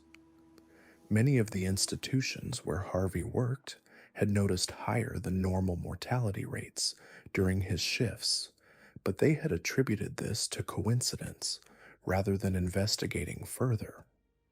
The medical establishment's reluctance to suspect one of their own had given Harvey the perfect cover for his crimes. Harvey's trial was a media sensation. The quiet, unremarkable hospital worker who had seemed so caring and dedicated was revealed to be one of the most prolific serial killers in American history. Families of victims packed the courtroom, many hearing for the first time that their loved ones had been murdered rather than dying naturally. The emotional testimony was devastating, as relatives realized that what they had accepted as peaceful deaths had actually been brutal murders. In 1991, Donald Harvey was convicted of multiple counts of murder and sentenced to life in prison without the possibility of parole. He showed no remorse during his trial, maintaining his delusion that he had been helping his victims. He even seemed proud of his efficiency, boasting about how many people he had killed and how long he had avoided detection. To Harvey, his crimes weren't evidence of his evil, but proof of his intelligence and skill. Harvey spent the rest of his life in the Warren Correctional Institution in Ohio. Even in prison, he remained unrepentant and dangerous. He was involved in several violent incidents with other inmates and guards, showing that his capacity for violence hadn't diminished with age. He continued to maintain that his victims had been better off dead, that he had done them a favor by ending their suffering. On March 30th, 2017, Donald Harvey was found beaten to death in his prison cell. He was 64 years old. His killer was never officially identified, though prison officials suspected it was another inmate seeking revenge for Harvey's crimes. Harvey's death was seen by many as poetic justice, a violent end for a man who had brought violence and death to so many innocent people. The Donald Harvey case fundamentally changed how hospitals and healthcare institutions approach security and oversight. New protocols were established for tracking controlled substances, monitoring unusual death patterns, and conducting background checks on medical personnel. The case also highlighted the vulnerability of patients in medical settings and the need for better protection of society's most defenseless members. But perhaps the most chilling aspect of the Donald Harvey case is how ordinary he seemed. He wasn't an obvious monster or a raving lunatic. He was a quiet, competent hospital worker who appeared to care about his patients. He lived a normal life outside of work, had relationships, and maintained friendships. His ability to compartmentalize his crimes, to appear normal while systematically murdering people, demonstrates how evil can hide behind the most mundane facades. Harvey's case also raises disturbing questions about the nature of healthcare and the trust we place in medical professionals. Every day, we put our lives in the hands of doctors, nurses, and hospital staff, trusting them with our most vulnerable moments. Harvey's crimes violated that fundamental trust in the most horrific way possible. He turned places of healing into scenes of murder, using his position of trust as a weapon against the very people he was supposed to protect. The families of Harvey's victims never fully recovered from learning the truth about their loved ones' deaths. Many had found comfort in believing that their relatives had died peacefully, surrounded by caring medical staff. The revelation that these deaths had actually been murders shattered that comfort and replaced it with a grief that could never be fully resolved. They had to live with the knowledge that their family members' final moments had been filled not with peace, but with terror and betrayal. Today, Donald Harvey is remembered as one of the most prolific serial killers in American history, a man who used his position in the healthcare system to commit unthinkable crimes. His case serves as a permanent reminder of the need for vigilance in protecting society's most vulnerable members and the importance of never taking trust for granted. Harvey proved that evil can wear scrubs and carry a stethoscope, that monsters can hide behind caring smiles and gentle bedside manner. The true horror of Donald Harvey wasn't just the number of people he killed, but the systematic way he betrayed the trust placed in him by patients, families, and colleagues. He turned healing into harm, care into cruelty, and medical knowledge into weapons of murder.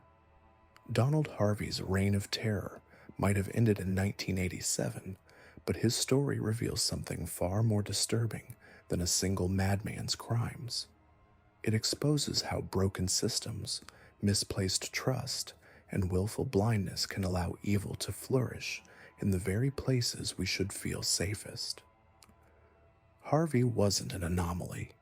He was a symptom of something much larger.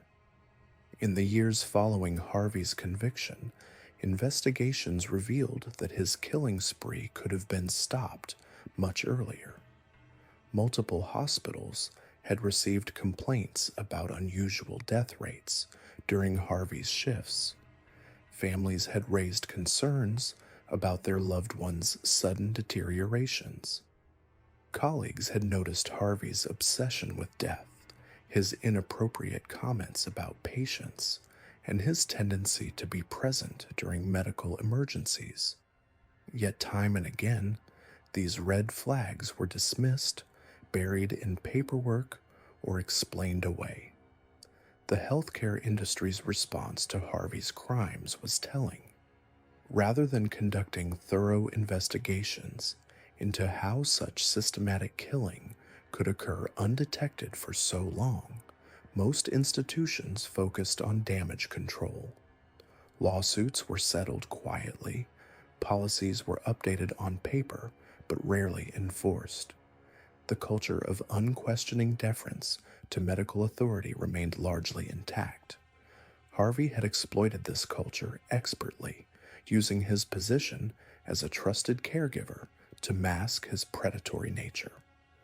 But Harvey's case also highlights a darker truth about institutional evil. He wasn't working in isolation. Throughout his career, he had enablers, people who suspected something was wrong but chose to look the other way. Some were genuinely deceived by his helpful demeanor and medical knowledge. Others simply found it easier to transfer Harvey to different departments or facilities rather than confront the possibility that a killer was working among them. This pattern of willful ignorance created a system where Harvey could continue killing with impunity. The psychological profile that emerged from Harvey's case became a template for understanding healthcare serial killers.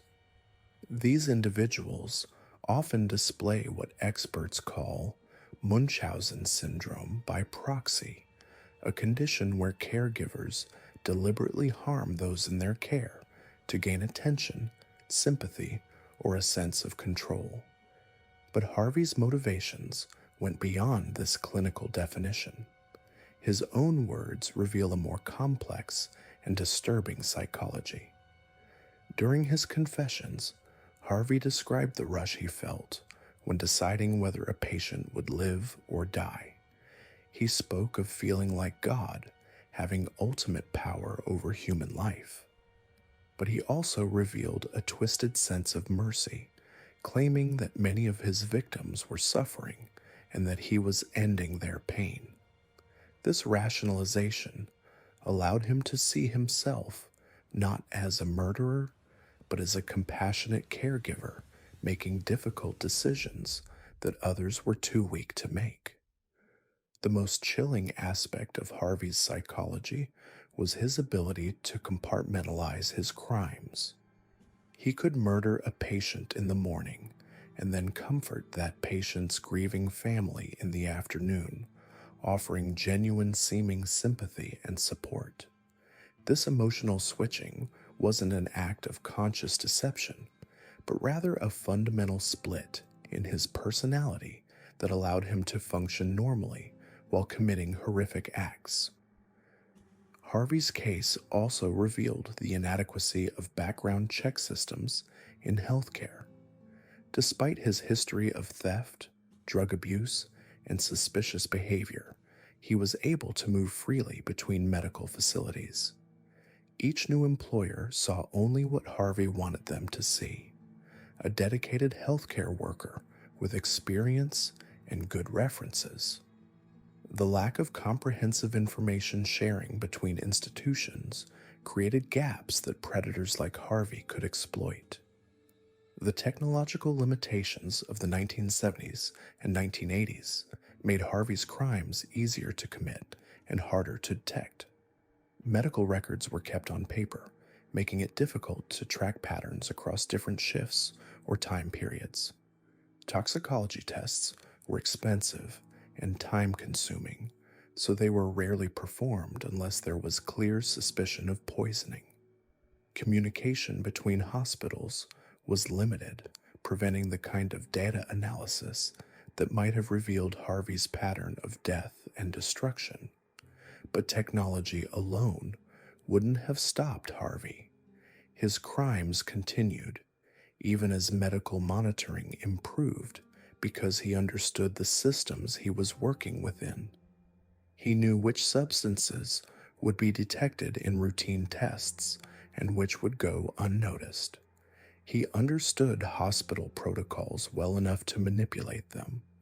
Most importantly, he recognized that his colleagues' trust in him was his greatest weapon.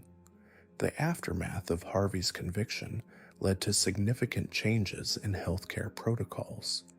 Hospitals began implementing better tracking systems for controlled substances.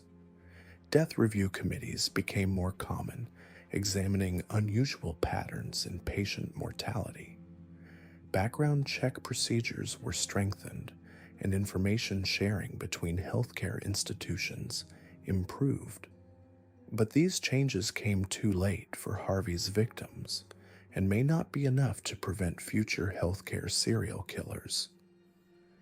The Harvey case also highlighted the vulnerability of certain patient populations.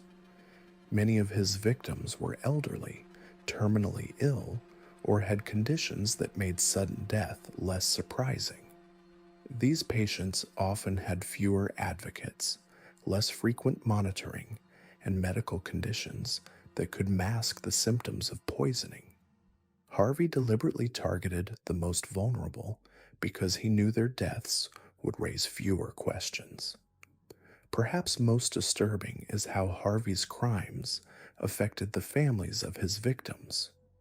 Many had trusted him completely, seeing him as a caring professional who had tried everything to save their loved ones. Learning that this trusted figure had actually murdered their family members created a profound sense of betrayal that went beyond grief. Some families reported feeling guilty for having thanked Harvey for his efforts, not knowing they were thanking their loved one's killer. The legal proceedings following Harvey's arrest revealed the challenges of prosecuting healthcare serial killers. Proving murder in cases where victims were already seriously ill required extensive forensic work and expert testimony. Many potential charges had to be dropped due to insufficient evidence or the passage of time. The complexity of medical evidence made it difficult for juries to understand the technical aspects of the crimes. Harvey's willingness to confess to his crimes was both helpful and problematic for prosecutors. While his admissions provided crucial information about his methods and victims, they also raised questions about his mental state and competency to stand trial. Some legal experts argued that his detailed confessions and apparent lack of remorse indicated a level of narcissism and antisocial behavior that made him particularly dangerous.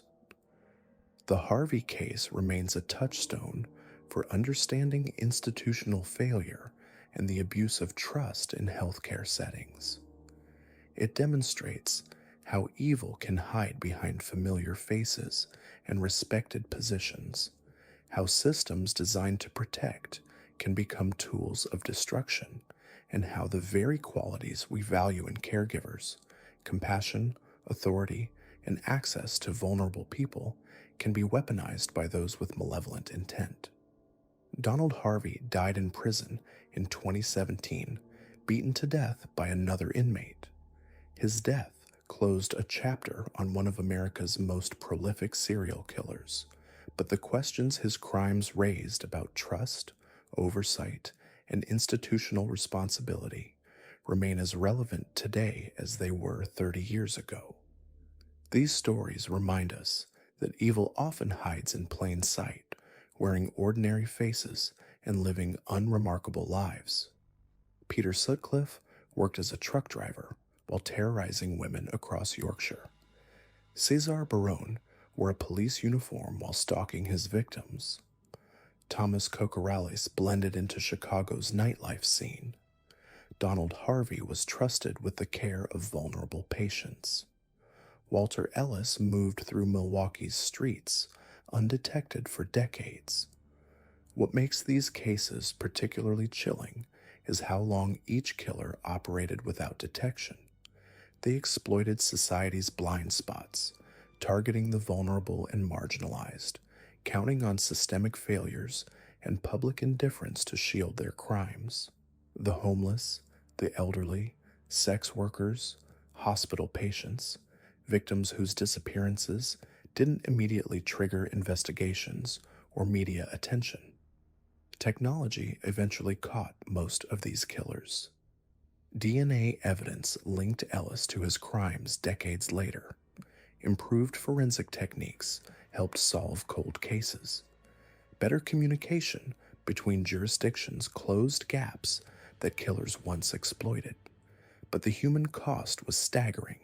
Hundreds of lives lost while these predators walked free. These cases teach us that vigilance cannot be selective. Every missing person matters. Every unexplained death deserves investigation. The most dangerous killers aren't always the ones who make headlines. They're often the quiet ones, the trusted ones, the forgettable ones who understand that invisibility is their greatest weapon. Thanks for watching. If you found this series informative, please like and subscribe. Remember, awareness is our best defense against those who would exploit our trust and prey upon the vulnerable.